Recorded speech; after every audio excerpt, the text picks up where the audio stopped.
7:33. A esta hora le damos la bienvenida al doctor Stalin Andino, secretario jurídico de la Presidencia, que en días pasados hizo un avance de lo que sería esta nueva normativa que se va a analizar en la Asamblea Nacional, y es una ley cuyo nombre es un poquito largo, pero lo dejamos en lo de fondo, ¿no? La renovación, la modernización de la contratación pública, que es un problema realmente grave en este país. Lo saludamos, doctor Gustavo Espinosa y Jimmy Jairala, justamente para consultarle por qué ustedes consideran que atacando a la contratación pública, es decir, modernizándola, cerrándole puertas y ventanas a la corrupción, se va a poder avanzar, sobre todo con una ley más moderna. Gracias, buen día a todos los oyentes. A ver, la contratación pública tenemos que tener claro que es el medio para que el ciudadano pueda acceder a bienes y servicios públicos de calidad y oportunos. Si la contratación pública no está bien, el ciudadano no va a obtener la satisfacción total de parte de las obligaciones que tiene que realizar el Estado. Entonces, enfocarse en la contratación pública y sobre todo considerando que es un sector que mueve 8,000 millones de dólares al año y que representa el 6,5% del Producto Interno Bruto, es enfocarse en la parte medular de la economía, una de las partes importantes de la economía, sobre todo del gasto público. Y claro, lo que hay que hacer de entrada en este tipo de sectores es simplificar. Se ha vuelto tan complicada, tan tediosa, que los servidores públicos ya no quieren firmar. Los delincuentes encuentran en cada traba una oportunidad para hacer sus negociados. Entonces hay que atacar directamente esa parte. Claro, porque además usted conoce mejor que yo, hay ciertas instituciones donde, por ejemplo, un trámite implica 35 pasos.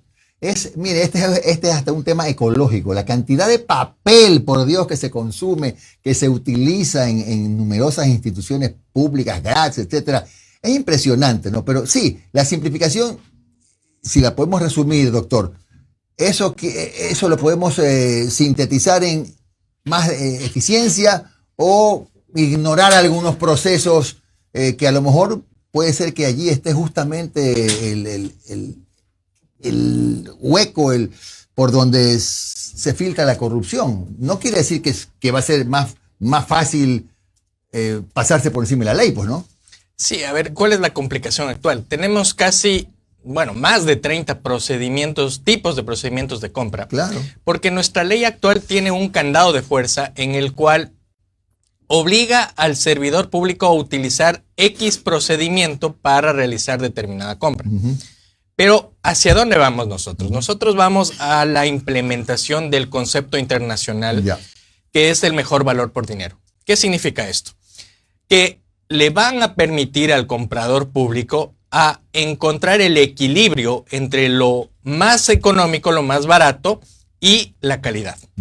Actualmente la ley no permite eso, y eso ha provocado, por ejemplo, que tengamos que comprar lo más barato en ciertos casos, que no necesariamente es lo mejor para el Estado. ¿Por qué? Miren, volviendo a un ejemplo de lápiz. Si yo compro esos lápices que se rompen la punta cada rato, y por más barato que sea, lo único que va a provocar es que tenga que comprar más lápices y termine gastando más.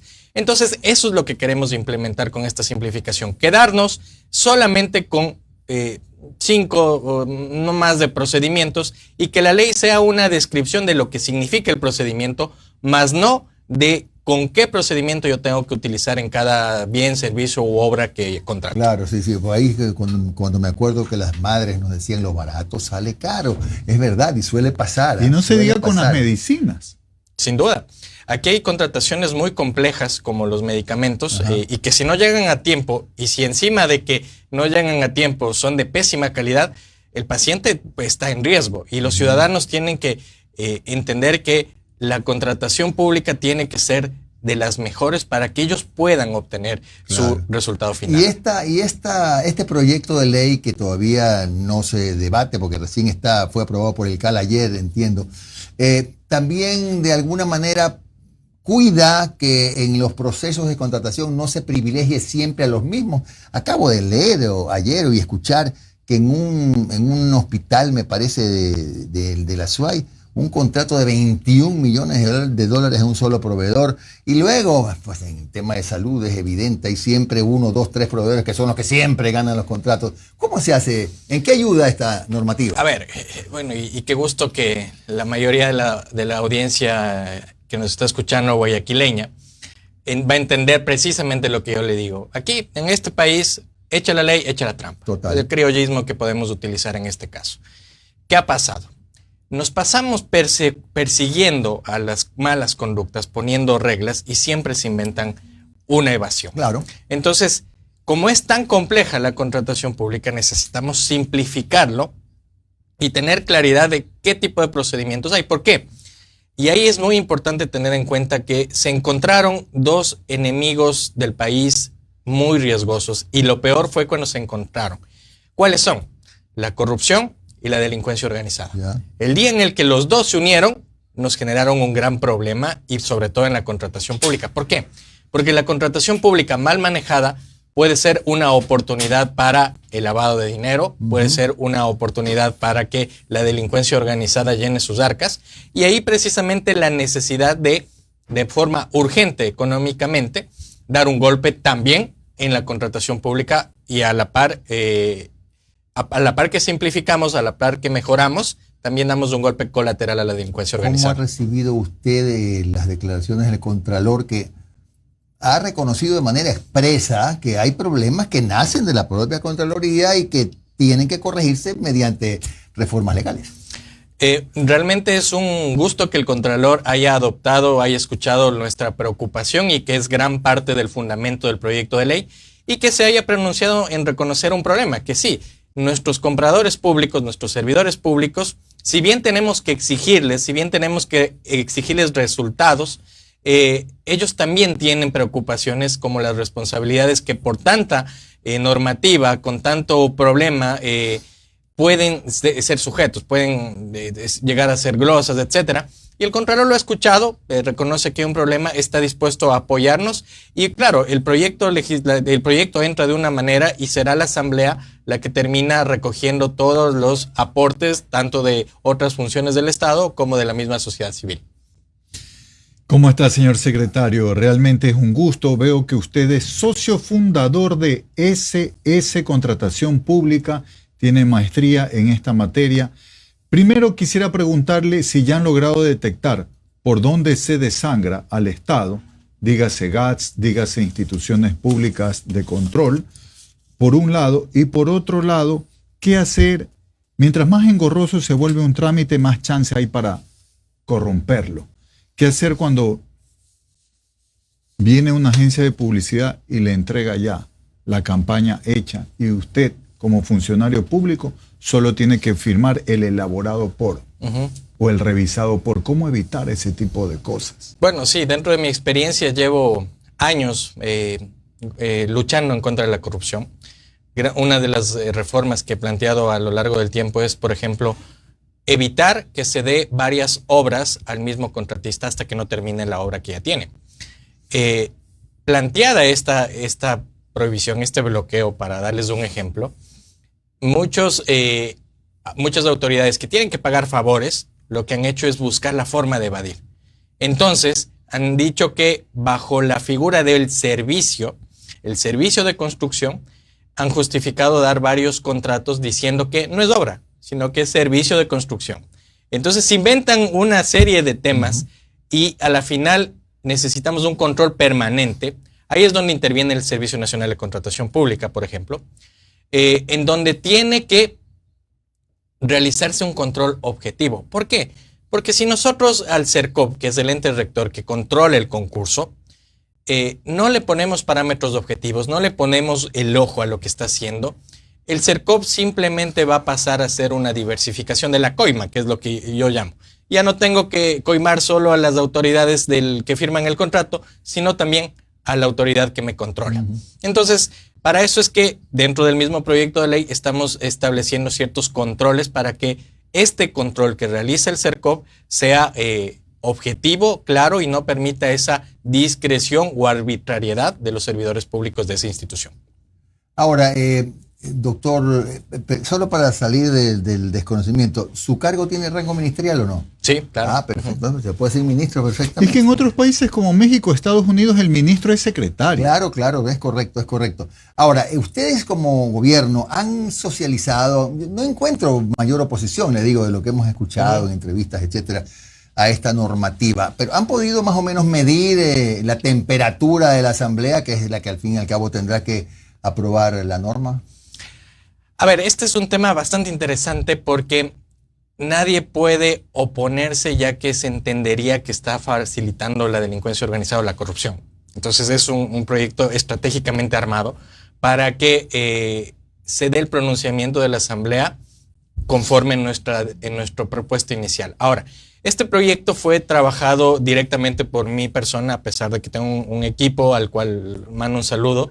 ¿De cuántos más o menos? Bueno, yo tengo un equipo de 15 personas más o menos. Felicitaciones. Pero este proyecto lo redacté yo mismo. Yo siempre he estado directamente queriendo bloquear y golpear a la corrupción. Con el aval del CERCOP. De hecho, fue muy interesante el cambio que hizo el presidente de la República al encargar a José Julio Neira el CERCOP, quien a su vez está en la unidad de análisis financiero. Entonces genera una coyuntura interesante. Está José Julio ahorita realizando una depuración de esa institución y presentamos el proyecto. Ahora, los aportes de la sociedad civil, los aportes de las otras funciones del Estado. Recordemos que la contratación pública no es solo el Ejecutivo, es gobiernos autónomos descentralizados, es funciones del Estado. Van seguramente a hacer sus aportes.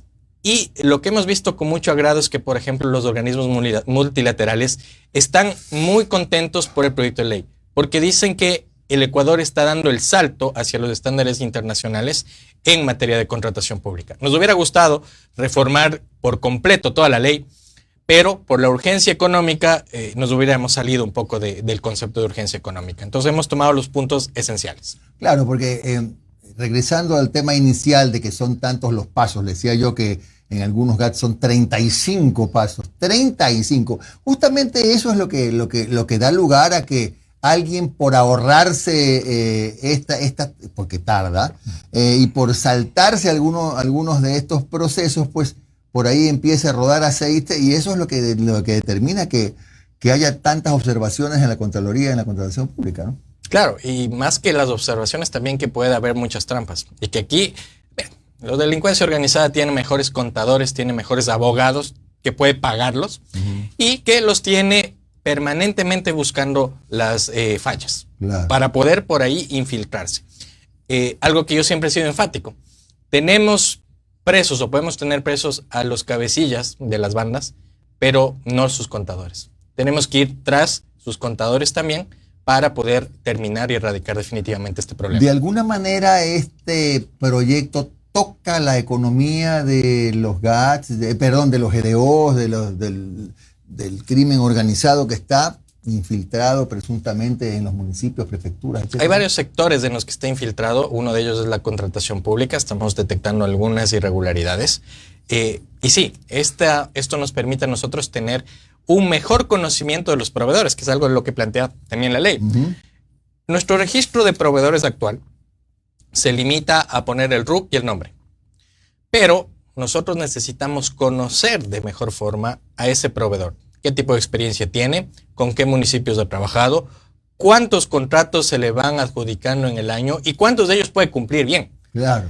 Entonces, este proyecto plantea que el registro de proveedores conozca de mejor manera ese proveedor para poder identificar si es que es íntegro o no es íntegro, tiene alto riesgo o no, y sobre todo que sea un buen contratista. Porque ¿no? resulta que si se lo declara contratista incumplido, demanda a la institución por la vía contenciosa y empieza un largo litigio. Claro, esa es otra pelea. Oiga, doctor, esta es una de las últimas consultas porque me acaban de hacer extensiva. ¿Es verdad que, por ejemplo, con vistas a diversificar las posibilidades de oferta, las fundaciones van a poder ahora sí contratar con el Estado con previo cumplimiento por una serie de normas? ¿Eso está o no está? A ver, aquí hay que analizar quién es la entidad contratante para saber si le aplica este tipo de normativas. Ya. Las entidades contratantes, en primer lugar, están todas las que ejerzan una potestad pública. En el caso de las fundaciones hay un tema interesante porque si bien ellos son de naturaleza privada, en los casos en los que reciban aportes del Estado para su funcionamiento, tienen que realizar y están sujetos por el aporte público que tienen a realizar procesos de contratación pública. Y ahí viene el problema. Para entidades como el municipio de Guayaquil, como la empresa de agua potable de Quito, ¿Ya? no es Petroecuador, CENEL, SELEC, tienen grandes grupos de compradores públicos. Entonces no es una preocupación toda la normativa y todo lo que tiene que hacer. Pero la fundación no.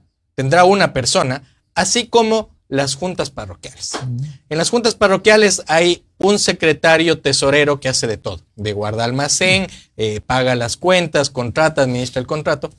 Y por eso es que es importante hacer una compra pública sencilla, fácil, para que cualquier persona, sea que esté como proveedor o como contratante, pueda llevarlo a cabo de la mejor manera y de forma fácil. Claro. Entonces, sí, las fundaciones se van a ver beneficiadas de esto porque va a ser mucho más flexible la contratación. Sí, el tema es que con esto se termina con las argollas que hay en determinadas instituciones, en determinados lugares que siempre son los mismos y los mismos.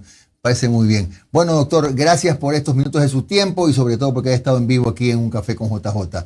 Más adelante seguramente volveremos a hablar de una vez que ya llegue el segundo debate este proyecto. Que tenga usted un buen día, gracias, doctor Stalin Andino, ministro, secretario jurídico de la Presidencia de la República.